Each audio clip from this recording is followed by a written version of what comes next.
Mesdames et messieurs, bonsoir. C'est toujours un plaisir de vous savoir nombreux pour vous informer et bienvenue à cette grande édition d'information sur nos antennes. Nous allons commencer ce journal avec les nouvelles de l'Amérique du Sud pour vous dire que la présidente du Brésil, Dilma Rousseff, a été démise de ses fonctions de présidente par le Sénat. Suivez plutôt les détails dans ce reportage de nos confrères d'Euronews.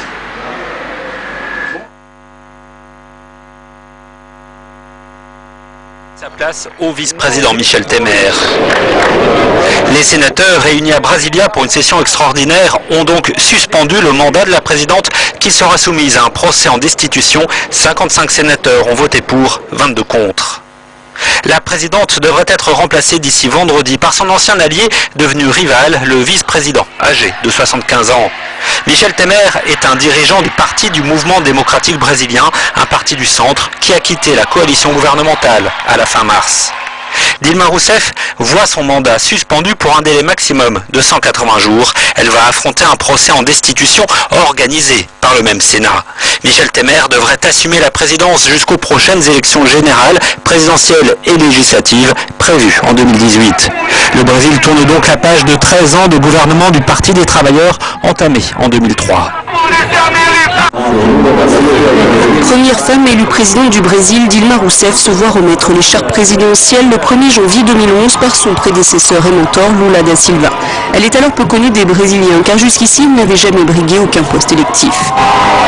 Fille d'une Brésilienne et d'un avocat et homme d'affaires bulgare ayant migré au Brésil, Dilma Vana Rousseff Linhares est entrée en politique pendant la dictature militaire. Membre d'une organisation d'extrême gauche, elle est arrêtée en 1970, torturée pendant une vingtaine de jours et finalement emprisonnée pendant 3 ans.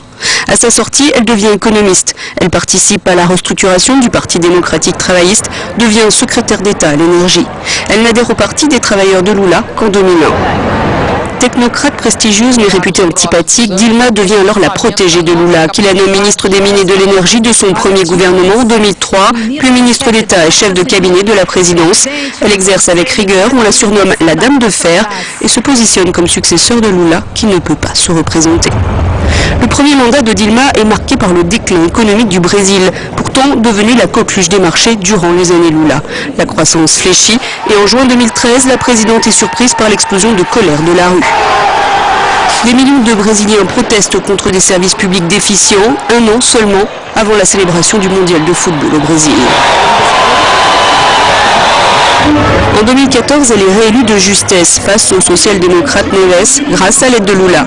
Mais le Brésil est entré en ébullition et l'opposition gagne du terrain. Dès le départ, son second mandat est estropié. Le méga scandale de corruption du groupe pétrolier Petrobras, qui touche tous les partis, mine sa base politique. Dans la société, la fracture s'installe. Plus de la moitié des Brésiliens réclament le départ de Dilma, qui, elle, crie au coup d'État institutionnel face aux manœuvres de son vice-président depuis 2011, Michel Temer. À 75 ans, le leader du Parti du mouvement démocratique brésilien veut à présent prendre sa place. Son parti a déjà quitté la coalition gouvernementale le 29 mars dernier. De retour au pays, en RDC, bien entendu, la Cour constitutionnelle, vous le savez, a rendu hier, mercredi 11 mai, son arrêt sur les requêtes de la majorité présidentielle et l'opposition politique lui demandant l'interprétation de l'article 70 et 74 de la Constitution. Elle a déclaré que l'actuel président de la République restera en fonction après 2016 si la présidentielle ne s'organisait pas dans les délais prévus par le Constituant. Si la MP crie à la victoire du côté de la société civile, la décision de la Cour n'est pas étonnante. Sylvain Kapombo Bosengele. Fini donc ce que l'on pouvait considérer des conflits entre la majorité présidentielle et l'opposition à propos de l'interprétation de certaines dispositions de la loi fondamentale, notamment l'article 70. La Cour constitutionnelle a tranché. Joseph Kabila reste en fonction après 2016 si la présidentielle est reportée. Décision saluée par la majorité présidentielle. Pour Christophe Colomonier, cette haute cour a bien dit les droits. Je salue d'abord le fait que la démocratie chaque jour devient une réalité dans notre pays. Et ça c'est important puisque la Cour, comme tant d'autres institutions d'après la démocratie, sont devenues une réalité et chaque jour chaque institution joue son rôle. Voilà là une Cour qui est mise en place et qui est en train d'exercer pleinement ses prérogatives et ça c'est quelque chose à saluer dans la marche de notre processus démocratique tel qu'il a été annoncé dans notre pays. Une position connue en avance, estime la nouvelle société civile congolaise. C'était quelque chose de prévisible que la Cour allait reparler le langage qui est dans la Constitution et qu'on n'est pas surpris par cette décision. Ce que nous craignons, c'est que la séparation du pouvoir dans notre pays semble poser des petits soucis. Et maintenant, le boulevard est ouvert vers la transition, mais nous craignons que cela ait le pouls sur le dialogue qu'on a pour crier. Certaines opinions accusent la Cour constitutionnelle d'avoir favorisé les glissements. Le secrétaire exécutif national du PPRD parle plutôt d'un acharnement. Je ne sais pas ce que ça veut dire le glissement. Ce qui est vrai est qu'il y a un temps pour commencer une chose, il y a un temps pour la terminer. Nous avons des députés provinciaux, ça n'a jamais été un cas. Moi-même, je suis un député provincial, je suis un député provincial élu. Nous avons des sénateurs, ça n'a jamais été un cas. Mais cet acharnement pour une autre institution, le président de la République est aussi une institution qui connaît la même difficulté que l'Assemblée provinciale, que le Sénat. Somme toute, l'arrêt de la Cour constitutionnelle s'avère une interpellation pour les uns et les autres de regagner les chemins du dialogue en vue de sortir la RDC de la crise. Processus électoral, Eric Izami nous fait savoir qu'une forte délégation de membres de la Commission électorale nationale indépendante conduite par son président Corneille Nangaa séjourne à Gombe Matadi dans la province du Congo central pour le test pilote de machines pour le roulement des électeurs en milieu rural. Gombe Matadi est un secteur du territoire de Banzavungu dans le Congo central. Nous y reviendrons avec détails dans nos prochaines éditions. À la Haute Cour militaire, il s'est clôturé hier mercredi le séminaire de formation organisé à l'intention de magistrats du parquet récemment versés au siège. Il a été question de renforcer les capacités de nouveaux juges appelés à présider demain les audiences de juridiction militaire. Sylvain Kapombo-Sengele. Tout est bien qui finit bien. C'est le cas de le dire avec la Haute Cour militaire qui a clôturé mercredi 11 mai 2016 son séminaire de formation organisé à l'intention des magistrats du parquet récemment versés au siège sur ordonnance présidentielle. Durant 3 jours, les séminaristes ont pu renforcer leurs capacités sur différents thèmes développés, notamment la gestion de la juridiction et la tenue des registres, l'administration des preuves devant les juridictions militaires, les exceptions et incidents dans la procédure militaire, la rédaction des jugements, ainsi que les modes de saisine des juridictions militaires. Nous estimons que ce sont des outils capables de vous aider à faire face aux différentes questions de droit auxquelles vous pourrez être confrontés dans votre carrière de juge. Nous attendons de vous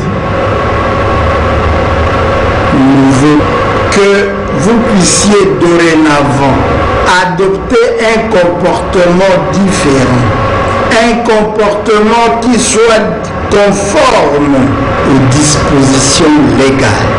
Les apprenants qui ont remercié les premiers présidents de la Haute Cour militaire pour cette initiative et la première du genre n'ont pas manqué d'exprimer leur satisfaction. Pour vous prendre au mot, nous retenons dans l'esprit et dans la lettre votre trilogie: la discipline, la science et la conscience. Monsieur le Premier Président, mon général, nous vous promettons de mettre en exergue en toute humilité vos instructions. Restons soumis à vos ordres. L'on ne peut qu'attendre de ces futurs juges la pratique de toutes les connaissances acquises lors de la tenue des audiences dans les juridictions militaires.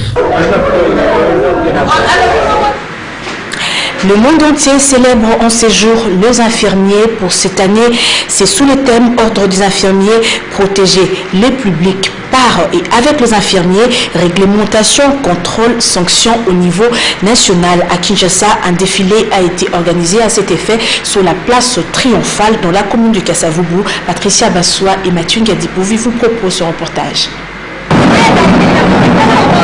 Venus de tous les coins de la capitale, les infirmières et infirmiers ont célébré avec faste cette journée.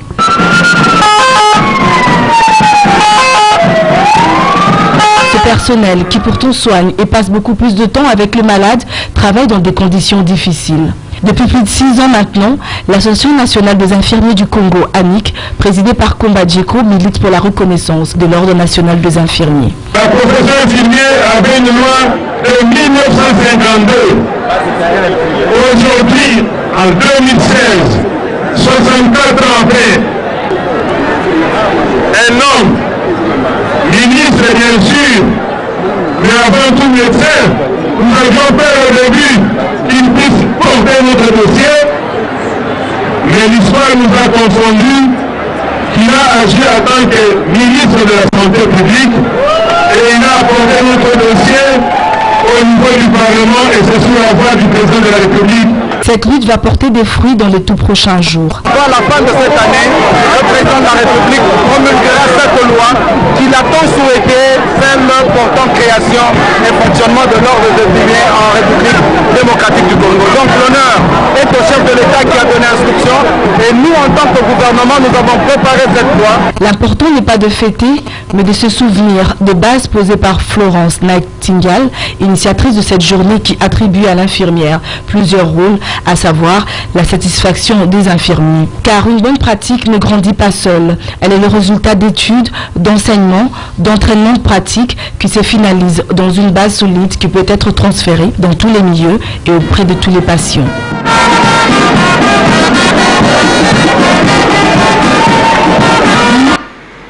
Est souvent reléguée au second plan, la profession infirmière est pourtant un métier noble d'une importance capitale au sein du corps médical. À l'occasion de la Journée internationale de l'infirmier célébrée le 12 mai de chaque année, nos reporters se sont rendus à Hope Médical dans la commune de Bondalungwa. Ils ont échangé avec l'infirmier titulaire autour du rôle de l'infirmier dans la prise en charge de malades. Polydor Ngaziami nous en dit plus.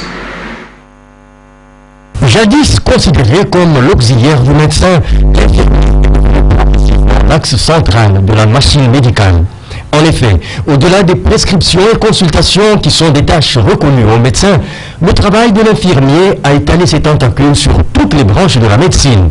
Aujourd'hui, l'infirmier est l'artisan principal dans la prise en charge des malades, mieux dans l'administration des soins médicaux. L'administration des soins, dans ce qui concerne les médecines, ce n'est pas seulement les médicaments, mais aussi il y a des actes de médecine que l'infirmier pose pour amener les malades à la guérison. Bien que nous travaillons ensemble avec les médecins, mais chacun a sa tâche. Et l'infirmier a la plus grande tâche parce que le médecin, une fois prescrit, il s'en va. Et c'est l'infirmier qui va continuer à soigner les malades, et jusqu'à même au jour de la guérison. Et même il y a certaines choses qu'on constate pendant l'administration des soins que le médecin parfois ne connaît pas. C'est donc à raison qu'on peut affirmer sans faire du boniment que l'infirmier est le gardien de la vie, mais un gardien que l'État congolais, pourvoyeur des moyens, doit entretenir. L'infirmier trouve beaucoup de difficultés dans l'exécution de sa tâche, du point de vue matériel, du point de vue confort, mais du point de vue aussi traitement de l'infirmier. Il y a aussi un problème au niveau de l'administration, au niveau de l'État, parce qu'il y a beaucoup d'infirmiers aujourd'hui qui sont capables d'exécuter leur travail, mais qui ne sont pas utilisés par l'État. Ceux qui font le charlatanisme, peut-être qu'ils font ça pour essayer de survivre, mais l'État a la responsabilité de pouvoir contrôler. Si l'infirmier est présent du début à la fin de toute opération médicale et de tout processus de guérison, il faut alors admettre que sans lui, la machine tournera difficilement. Voilà pourquoi le monde a résolu de lui rendre hommage le 12 mai de chaque année. Rendons-nous maintenant à l'hôpital général de référence de Kinshasa, ex-Mamayemu, où Viviane Kimbembi, Barbara Bissembo et Laetitia Ngwadi ont rencontré des infirmiers qui leur ont parlé des difficultés de ces métiers. Le 12 mai de chaque année, l'humanité tout entière célèbre la journée mondiale de l'infirmière. Ces métiers est celui d'apostolat d'assistance aux malades qui demandent de la passion et de l'amour afin de bien l'exercer. Les infirmiers assistent les gens qui souffrent et qui amènent aussi d'autres solutions aux gens qui sont malades. Dans l'exercice de son métier, l'infirmier est confronté à plusieurs difficultés. Nous sommes d'abord mal payés, les installations sont mal, nous n'avons même pas des installations sanitaires. Vous allez là-bas, c'est fort. Les infrastructures, c'est comme ça. Les appels à l'endroit du gouvernement, ce corps de métier ne manque de le faire chaque fois que l'occasion se présente, même s'il n'obtient pas gain de cause. Dans ces métiers-là, c'est désolant parce qu'il n'y a pas gain de choses. Nous souffrons pas mal, mais au retour, il n'y a rien. La profession infirmière n'est pas une branche à négliger, c'est d'elle que provient la survie des malades. Qu'il passe aussi aux infirmiers. Parce que nous sommes là au chevet des malades jour et nuit. Alors, c'est une bonne chose. Il faut que les infirmiers, le médecin directeur nous protègent aussi. Le paludisme est un problème majeur de santé publique en République démocratique du Congo. Il nécessite de ces faits un accent particulier. Ce jeudi a été tenue une réunion de sensibilisation, de prise en charge dans la grande salle de réunion de l'INPES dans la commune de Kasavubu. La réunion initiée par le secrétariat général du ministère de la Santé, Patricia Vassois. La lutte contre le paludisme nécessite l'implication de tous, mais la plus importante est celle de la communauté. Car les familles doivent être sensibilisées pour l'assainissement intra- et péridomiciliaire, c'est là allant de leur responsabilité. Mais elles doivent également être au courant de l'utilisation de la moustiquaire imprégnée d'insecticides qui devait être disponibilisée par le gouvernement. Il est important que je partage d'abord l'information avec tous les cadres de nos ministères qui sont dans la ville de Kinshasa et que nous puissions relever le défi. Sauver les vies qui sont évitables justement par la prévention. Au niveau de la prise en charge, une malaria simple est traitée gratuitement dans toutes les zones de santé soutenues par le gouvernement provincial. La ville de Kinshasa en compte 35. Si nous traitons correctement les cas de paludisme simple, les cas de paludisme grave seront complètement réduits et donc je pense qu'à ce moment-là, nous aurons rendu œuvre utile à notre population. Le ministre de la Santé publique, Félix Kabange, a à l'occasion mis un accent sur la prise en charge psychologique du patient, une action simple qui peut guérir à 50% le malade. Pour clore cette réunion, des médicaments et intra-antipaludéens ont été remis au médecin inspecteur provincial qui va à son tour les relayer dans différentes zones de santé. Et dans le même registre, Sandrou a lancé une campagne pour la promotion de l'utilisation de la moustiquaire imprégnée d'insecticides pour les femmes enceintes et les enfants de moins d'1 an et l'utilisation des ACT pour soigner le paludisme simple. Nous y reviendrons avec Willy Kacha. Triste réalité, les habitants du quartier Pakadjouma vivent dans des conditions inhumaines et ils sont exposés aux maladies à cause de la salopeté qui les entoure dans Momat et Sarah Bouyeke. Ces images d'amateurs prises en toute discrétion ne présentent pas un dépotoir, mais plutôt un quartier de la ville-province de Kinshasa, communément appelé Pakadjouma. Ces quartiers ne réunissent pas de bonnes conditions sanitaires. Ainsi, ses habitants vivent dans de très mauvaises conditions. La seule rue principale qui conduit vers le petit marché est envahie par des immondices et de la boue qui atteignent même le port de maison. Les eaux stagnantes sont presque dans tout le quartier et les toilettes sont immergées. Comme conséquence, les habitants de ces quartiers sont donc exposés aux différentes épidémies, telles que le choléra. Si seulement le gouvernement pouvait jeter un coup d'œil sur ces quartiers, car on ne vit qu'une seule fois, dit-on. Et puis, la première dame de la République, Marie-Olive Lembe Kabila, a effectué une visite le mardi dernier chez la veuve de Papa Wemba, Marie-Rose Luzolo, Amazon. Les détails dans ce reportage de Songe Kwale Pembele. Marie-Olive Lembe Kabila au chevet de la veuve de Jules Chungu Wemba Dio, dit Papa Wemba, pour la consoler après la disparition de son défunt mari. Après les obsèques de haut rang organisées sur instruction du chef de l'État, cette visite de la première dame est venue apporter du réconfort à Marie-Rose Luzolo, reconnue sous le nom d'Amazon et de ses enfants. L'épouse du chef de l'État a échangé près de 3 heures avec la veuve qui lui a raconté les circonstances qui ont conduit à la mort de Papa Wemba. La première dame, très affectée par le décès de cet artiste musicien, a mis de mots justes pour témoigner. Vous vous souvenez pour ceux qui étaient invités à mon anniversaire à Goma, comme il fallait transporter certaines personnes. Dans la vie, il n'y avait pas assez de place en first class et en business. Et c'était lui qui avait mis l'ambiance et qui s'était porté volontaire de rentrer en premier dans la classe économique. Parce qu'une grande star comme celle-là s'est rabaissée, s'humilier, rentrer en classe économique sans donner de conditions. Ça m'a beaucoup touché. L'épouse du chef de l'État a aussi à cette occasion appelé chacun à ne pas déshonorer la mémoire de Papa Wemba. Je vais commencer par conseiller un tout petit peu toutes ces personnes qui s'adonnent déjà maintenant à déshonorer l'illustre disparu au travers des médias. S'il vous plaît, arrêtez. Nous sommes africains. Des présents ont été apportés à cette famille éplorée. Et nous allons maintenant lire le parution paru, le titre de journaux paru c'est jeudi à Kinshasa dans une sélection et un commentaire de Natacha Bomongo, revue de presse.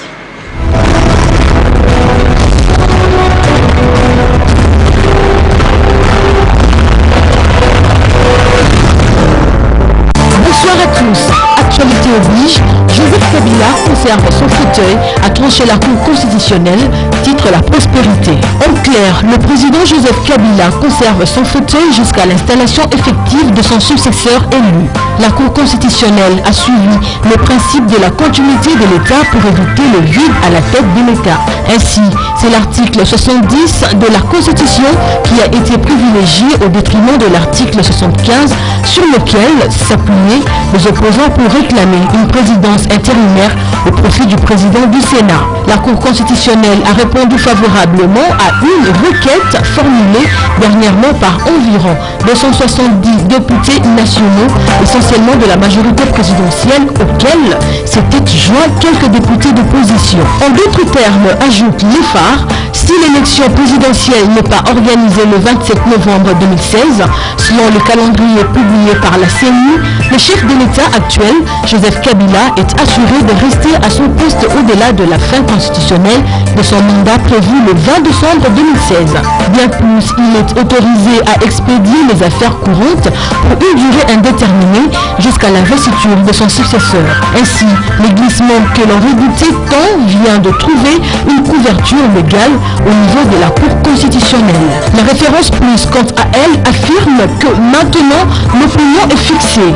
Les Congolais sont donc invités au dialogue pour débattre du sujet d'intérêt national au lieu de passer le temps à spéculer seulement sur le départ du pouvoir de Joseph Kabila. Mais pour l'opposition, précise la tempête de tropique, l'arrêt de la Haute Cour viole la Constitution qui stipule qu'un président élu ne peut pas faire plus de 2 mandats à la tête du pays et fixe la date de l'organisation des élections. L'actualité, c'est également l'affaire Katumbi.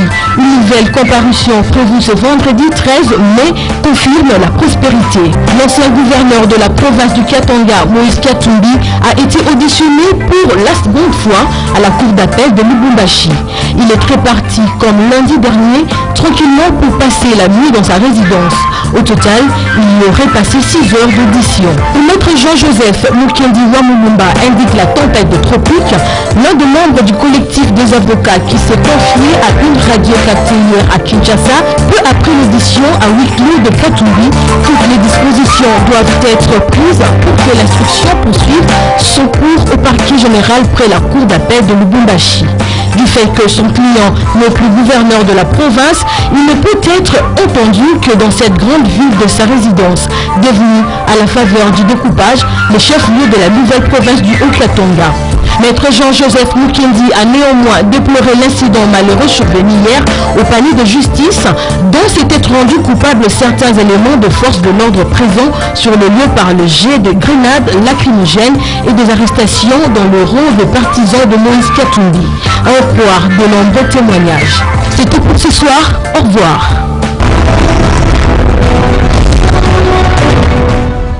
Merci à Natacha Bomongo pour sa revue de presse. C'est aussi la fin de ce journal, mesdames et messieurs. Merci à vous tous qui l'avez reçu chez vous. Ces remerciements, c'est au nom de Léonard Mouimiri et Paulin Kalamba, chef d'édition. Je vous retrouve certainement la semaine prochaine. Demain